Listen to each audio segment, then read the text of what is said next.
como recibir la lluvia tardía. Cuarto trimestre, tema número 27. Semana 43, 03, 2024, sábado, séptimo día de la semana. Las 7 formas de caída. La fuerza. La fuerza, pero se me dejó saber que ésta no podrá controlar ni dominar una conciencia y decisión firme por Cristo Jesús. Y dijo así: el yo desea tomar por la fuerza o la astucia aquello que no le corresponde o no le es lícito. El yo hace sentir, al que lo porta, superior a todos, inclusive, cree que es superior a mí. El yo maltrata verbal y físicamente a su prójimo y no se muta pues, para él, todo debe ser hecho como él dice y no como yo digo. Mortal engaño satánico. Sentimentalismo. La segunda de ellas, el sentimentalismo, este será grandemente probado en todo su enérgico poder, mas una entera confianza sin reservas en Cristo Jesús es lo que nos garantizará la victoria. Y dijo así: el yo se cree víctima y juega de dicho lado hasta que es confrontado y descubierto. Y ahí cambia a victimario, donde todos tienen la culpa de que él sea así. Este hechizo mortal vive en aquel, cuyo yo está florecido en él. Juego astuto del enemigo desde que se encontró en el maldad, en el cielo. Complacencia. La tercera de ellas, la complacencia, esta en pro del bien común será una amplia puerta para destrucción, mas no la debemos consentir, sino que debemos ejercer la libertad de conciencia bajo un escrito está y, así, podremos vencer. Y dijo así: el yo vive para complacerse y poner, al último, las necesidades de su prójimo. El yo vivo nunca se da por satisfecho, siempre quiere más, aunque no lo necesite. Sus trofeos son tanto internos como externos. Su intelecto es creerse superior en su retórica, sus ideas, soluciones y actos. Él contra todos, pero nadie contra él. Sutil veneno mortífero que el enemigo inserta en el hombre que no es contrito de corazón. La complacencia de la superioridad, en todo sentido, ante otros es un reflejo de que el maligno entrona esa mente y ese corazón. Orgullo. La cuarta de ellas, el orgullo, este es tan sutil y a la vez tan obvio, mas este último disfrazado de la conveniencia propia, y calificado como válido a nuestro entender, será la ruina y cerrará la puerta real de la salvación. Solo una humillación total a Dios nos dará la victoria en él. Así dijo el Señor: el orgullo es el yo que vive para enaltecerse. Orgulloso de tener lo mejor, de llamar la atención para sí entre todos. Se viste para ser visto, se peina para que lo admiren, da alarde de superioridad y manda a todos mientras él merece estar de brazos caídos con el pensamiento activo centrado en lo que imagina, en lo que cree necesitar para seguir escalando puesto y posición. Este, casi imperceptible, engaño satánico, es letalmente mortal al que lo porta y también para los que lo adulan. Calumnia. La quinta de estas, que se me habló, fue la calumnia.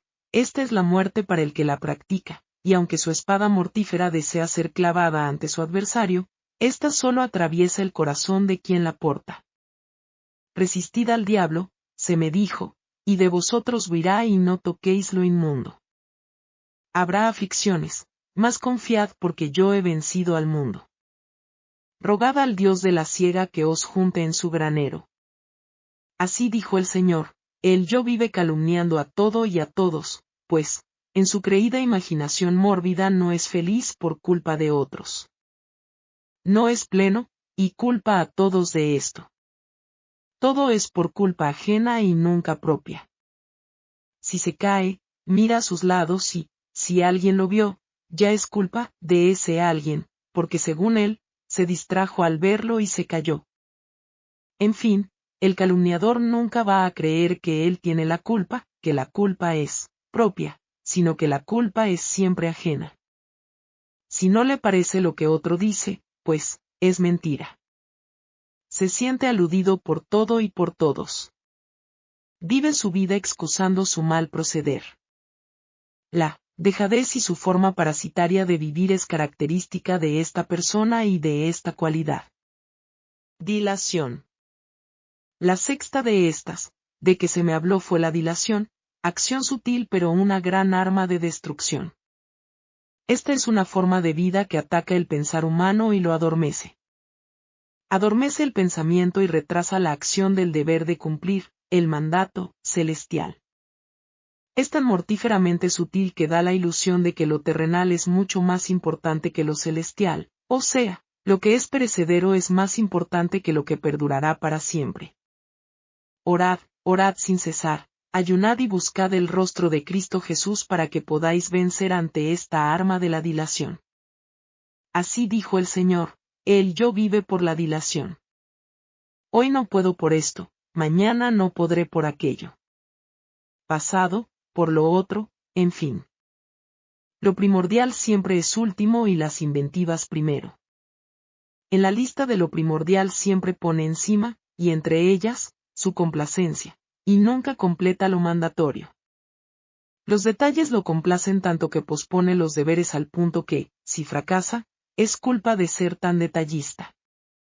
Para su forma de dilación propia, todo debe estar como se imagina, quiere y desea para poder avanzar. Y, si esto no es así, es culpa de todos, inclusive de mí. Y, por eso, él no avanza. El yo de la dilación critica al esforzado, al que cada día, con intenso afán, lucha por completar su labor diaria. Lo tilda de extremista, fanático y abusivo. El yo de la dilación es detractor, critica a todo aquello que no va de acuerdo a su forma de ver, actuar y pensar. Esta actitud, horrendamente pecaminosa, de creer que su forma de ser es ley hacia otros, es instigación maligna de perdición. Sensualidad. La séptima, que se me dijo fue, la sensualidad. Mi pueblo pereció por falta de conocimiento. Este acto desenfrenado, con acciones ilícitas dentro del matrimonio, es puesto, aún, en primer lugar, antes del deber de cumplir, el mandato divino.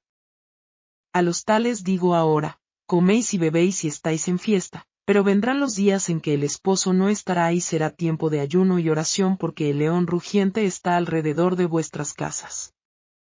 Y estas han sido pedidas para ser grandemente zarandeadas, y así será hecho. Más pedid al Dios de la siega que os reserve a salvo en su granero. Sed, pues, celosos y arrepentíos porque vendrá la aflicción y, ¿quién podrá permanecer en pie? En ese momento terminaron diciéndome, Ezequiel 20. La séptima, y última, es la sensualidad. El yo de la sensualidad es vivir en el yo interno y externo constantemente. Esta carnalidad animalizada no es más que la perversión pecaminosa de aquel que deja que el enemigo de Dios y del hombre lo denigre al punto de volverlo irracional. El yo de la sensualidad vive en sus placeres mentales, buscando toda oportunidad para exteriorizarlos en su propia complacencia. Al dar rienda a esto, daña su hipotálamo y su lóbulo frontal. Su cerebelo vive adormecido, como cuando la marihuana invade el torrente sanguíneo o cuando la metadona es ingerida, introducida, al cuerpo. Tal como, el que vive peleando es adicto a la adrenalina en su sangre, el sensual es adicto a la testosterona por su descuido en la intemperancia en el dormir, comer y en todo tipo de intemperancia. El yo de la sensualidad ha llevado al ser humano a comportarse peor que los animales, pues, estos no tienen razonamiento, y el ser humano sí. Un animal se aparea con el sexo opuesto para procreación, en el tiempo señalado para esto, pero el ser humano que vive para el yo, en la sensualidad, se aparea con su mismo sexo por depravación, ya que esto viola el curso natural de la procreación. Y otros, aunque con el sexo opuesto o sea, hombre y mujer, practican actos animalizados para sentirse bien. También están en desagrado ante mí. Estos, los que practican estas perversiones, no heredarán la vida eterna. Por esta razón, el enemigo de las almas los animaliza, para que así, en este estado de éxtasis carnal, ninguna espiritualidad pueda prevalecer y, así, crear en éste la muerte eterna. Las 10 formas de anatemas. Testimonio, 14/09/2020 Part 2. El Señor me dio, como un resumen de anatemas. Lo resumió en 10 formas. El yo. La suficiencia propia. El amor a los hijos más que a él. La codependencia absoluta y total de esposo o esposa, en vez de esto ser solamente para él. Apego a lo material, a las posesiones. Apego monetario. Deseos pecaminosos encubiertos, sutiles y abiertos. Mis ideas propias. Los desórdenes sensuales mórbidos acariciados.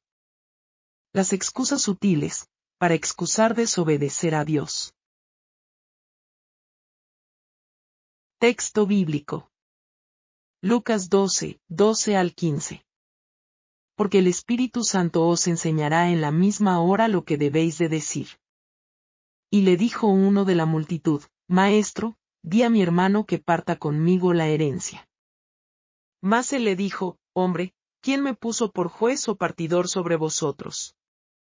Y les dijo, Mirad, y guardaos de la avaricia, porque la vida del hombre no consiste en la abundancia de los bienes que posee. Ellen Goldwhite. Se necesita el poder del Espíritu en el tiempo del fin. Porque el Espíritu Santo os enseñará. Lucas 12:12. No debemos restar prominencia a las verdades especiales que nos han separado del mundo, y nos han hecho lo que somos, porque están llenas de intereses eternos. Dios nos ha dado luz acerca de lo que acontece ahora, y por la pluma y de viva voz debemos proclamar la verdad al mundo. Pero es la vida de Cristo en el alma, es el activo principio del amor impartido por el Espíritu Santo, lo único que puede hacer fructificar nuestras palabras. El amor de Cristo es la fuerza y potencia de todo mensaje que para Dios haya salido alguna vez de labios humanos.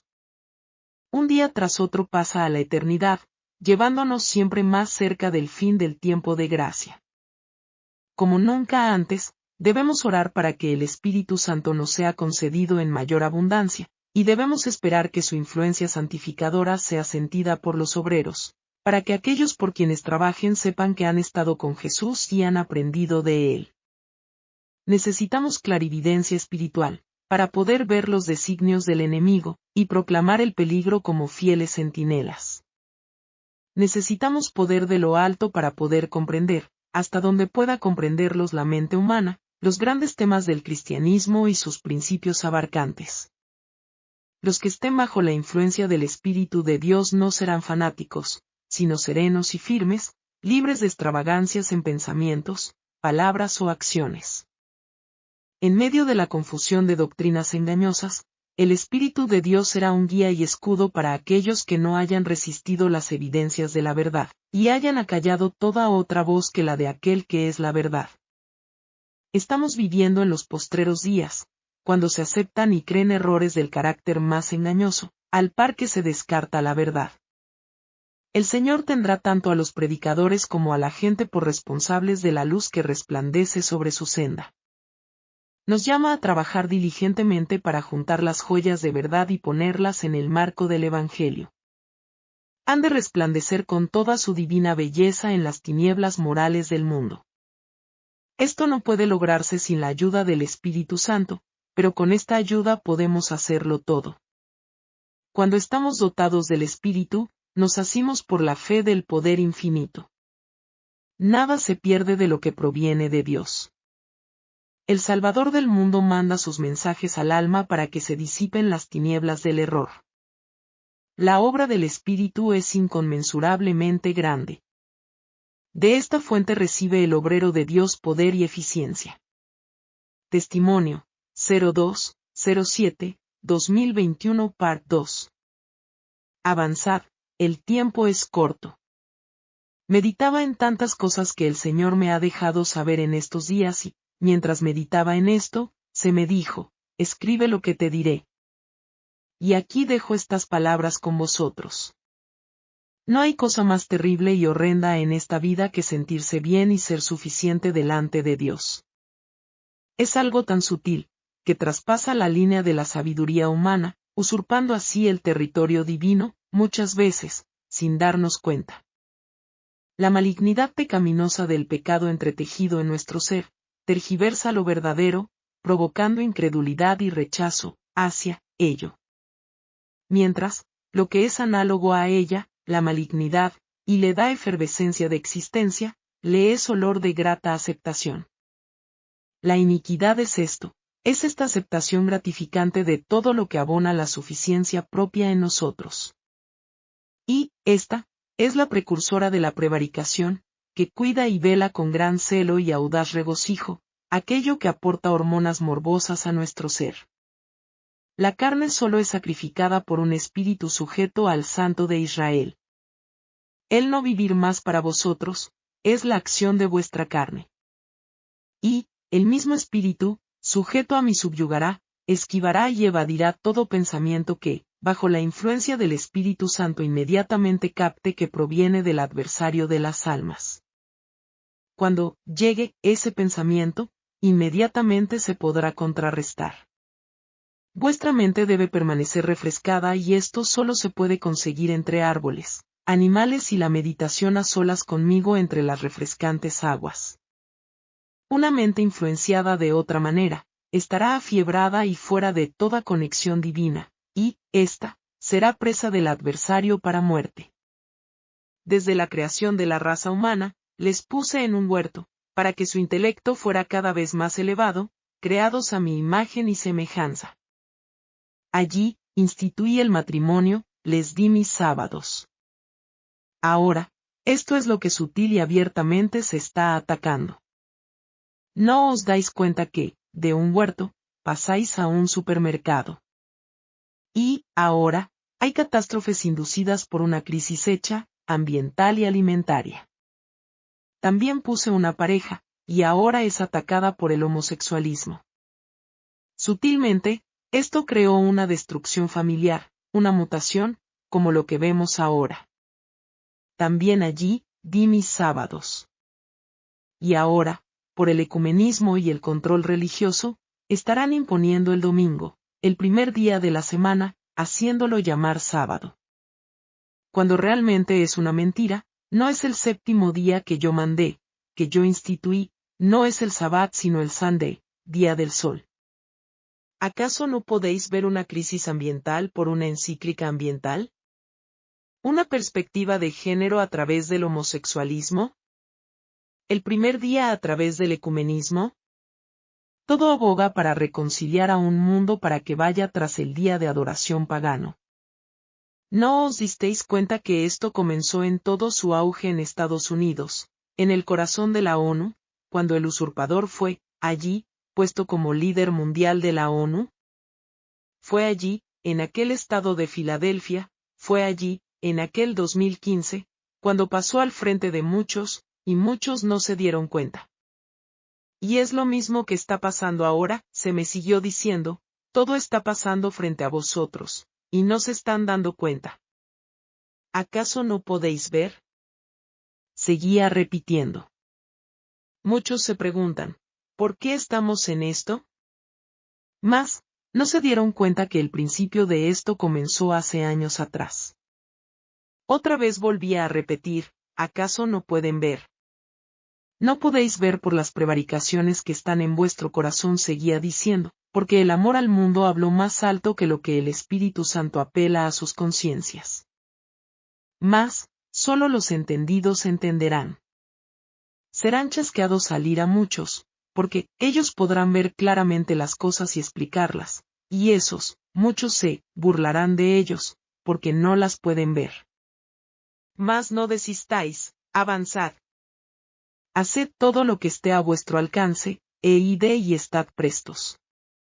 Solamente advertir, y no os quedéis. Avancen porque el tiempo es corto.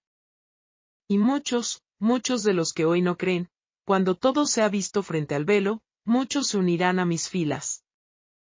Avanzad, decía nuevamente, avanzad. No os detengáis porque el tiempo es corto. Estad apercibidos. Estas fueron las palabras que recibí del Eterno, y las comparto fielmente con cada uno de vosotros. Que el Señor nos bendiga. Libro, Historia de los Patriarcas y Profetas. Capítulo 34. Los 12 espías. Este capítulo está basado en Números 13 y 14. Segunda parte. En su rebelión el pueblo había exclamado, ojalá muriéramos en este desierto. Ahora se les concedería lo pedido. El Señor declaró, vivo yo, dice Jehová, que según habéis hablado a mis oídos, así haré yo con vosotros. En este desierto caerán vuestros cuerpos, todo el número de los que fueron contados de entre vosotros, de 20 años para arriba, los cuales han murmurado contra mí. Pero a vuestros niños, de los cuales dijisteis que se convertirían en botín de guerra, yo los introduciré, y ellos conocerán la tierra que vosotros despreciasteis. Y con respecto a Caleb dijo, pero a mi siervo Caleb, por cuanto lo ha animado otro espíritu y decidió ir detrás de mí, yo lo haré entrar en la tierra donde estuvo, y su descendencia la tendrá en posesión. Así como los espías habían estado 40 días de viaje, las huestes de Israel iban a peregrinar en el desierto durante 40 años.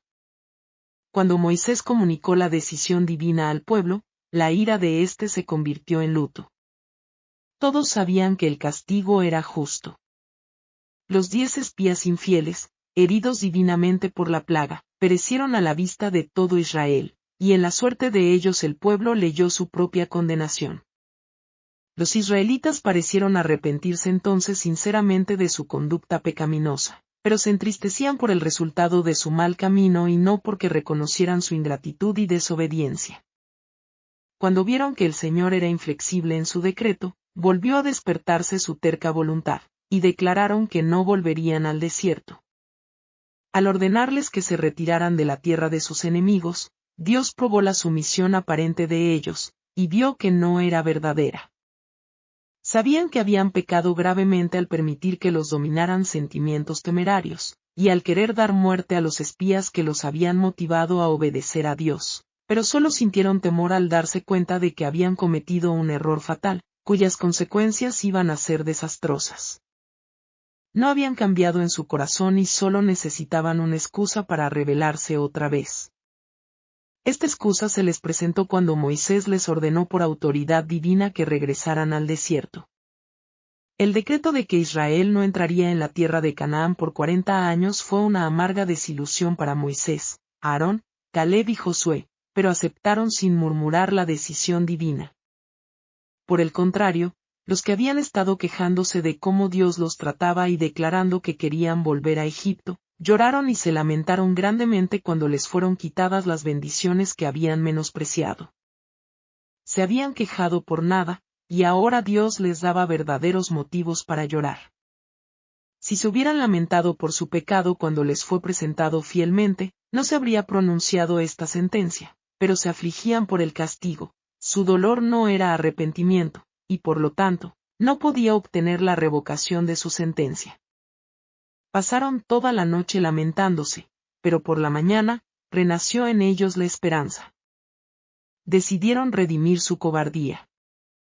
Cuando Dios les había mandado que siguieran hacia adelante y tomaran posesión de la tierra, habían rehusado hacerlo. Ahora, cuando Dios les ordenaba que se retiraran, se negaron igualmente a obedecer sus órdenes. Decidieron apoderarse de la tierra, pudiera ser que Dios aceptara su obra, y cambiara su propósito hacia ellos. Dios les había dado el privilegio y el deber de entrar en la tierra en el tiempo que les indicaría, pero debido a su negligencia voluntaria, se les había retirado ese permiso. Satanás había logrado su objeto de impedirles la entrada a Canaán, y ahora los incitaba a que, contrariando la prohibición divina, hicieran precisamente aquello que habían rehusado hacer cuando Dios se lo había mandado. De esa forma, el gran engañador logró la victoria al incitarlos por segunda vez a la rebelión. Habían desconfiado de que el poder de Dios acompañara sus esfuerzos por obtener la posesión de Canaán, pero ahora confiaron excesivamente en sus propias fuerzas y quisieron realizar la obra sin la ayuda divina. Hemos pecado contra Jehová, gritaron. Nosotros subiremos y pelearemos, conforme a todo lo que Jehová, nuestro Dios, nos ha mandado. Deuteronomio 1, 41. Cuán terriblemente enceguecidos los había dejado su transgresión. Jamás les había mandado el Señor a que subieran y pelearan. No quería Él que obtuvieran posesión de la tierra por la guerra, sino mediante la obediencia estricta a sus mandamientos. Aunque sin sufrir el menor cambio de corazón, el pueblo había confesado cuán inicua y estúpida había sido su rebelión al oír el relato de los espías. Ahora veían el valor de la bendición que tan impetuosamente habían desechado. Confesaron que su propia incredulidad era la que les había vedado la entrada a Canaán. Hemos pecado contra Jehová, dijeron, y reconocieron que la culpa era de ellos, y no de Dios, a quien tan inicuamente habían acusado de no cumplir las promesas que les hiciera. A pesar de que su confesión no provenía de un arrepentimiento verdadero, sirvió para vindicar la justicia con que Dios los había tratado. Aún hoy el Señor obra en forma similar para glorificar su nombre e inducir a los hombres a reconocer su justicia. Cuando los que profesan amarlo se quejan de su providencia, menosprecian sus promesas, y, cediendo a la tentación, se unen a los ángeles malos para hacer fracasar los propósitos de Dios. Con frecuencia el Señor predomina sobre las circunstancias de tal manera que trae a estas personas al punto donde, aunque no se hayan arrepentido de corazón, se convencerán de que son pecadoras y se verán obligadas a reconocer la maldad de su camino, y la justicia y la bondad con que las trató Dios. De esta forma Dios crea los medios para contrarrestar y hacer manifiestas las obras de las tinieblas. Y a pesar de que el espíritu que incitó a aquellas personas a seguir su impía conducta no ha cambiado radicalmente, ellas hacen confesiones que vindican el honor de Dios, y justifican a aquellos que las reprendieron fielmente y a quienes resistieron y calumniaron. Así será cuando por fin se derrame la ira de Dios. Cuando el Señor venga vino el Señor con sus santas decenas de millares, para hacer juicio contra todos y dejar convictos a todos los impíos de todas sus obras impías que han hecho impíamente. Judas 14, 15. Todo pecador se verá compelido a ver y reconocer la justicia de su condenación. Despreciando la sentencia divina, los israelitas se prepararon para emprender la conquista de Canaán. Equipados con armaduras y armas de guerra, se creían plenamente apercibidos para el conflicto, pero a la vista de Dios y de sus siervos entristecidos, adolecían de una triste deficiencia. Cuando casi 40 años más tarde, el Señor les ordenó a los israelitas que subieran y tomaran Jericó, prometió acompañarlos. El arca que contenía su ley era llevada delante de sus ejércitos. Los jefes que él designó orientaron sus movimientos bajo la dirección divina. Con tal dirección ningún daño podía sucederles, pero ahora, contrariando el mandamiento de Dios y la solemne prohibición de sus jefes, sin el arca y sin Moisés, salieron al encuentro de los ejércitos enemigos. La trompeta dio un toque de alarma, y Moisés se apresuró en pos de ellos con la advertencia: ¿por qué quebrantáis el mandamiento de Jehová? Esto tampoco os saldrá bien. No subáis, pues Jehová no está en medio de vosotros, no seáis heridos delante de vuestros enemigos. Porque el amalecita y el cananeo están allí delante de vosotros, y caeréis bajo su espada. Los cananeos habían oído hablar del poder misterioso que protegía a ese pueblo, y de las maravillas realizadas en su favor, y reunieron un ejército poderoso para rechazar a los invasores. El ejército atacante no tenía jefe.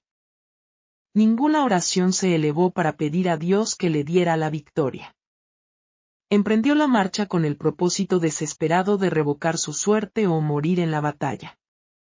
Aunque no tenía preparación guerrera alguna, constituía una multitud inmensa de hombres armados, que esperaban aplastar toda oposición mediante un feroz y repentino asalto.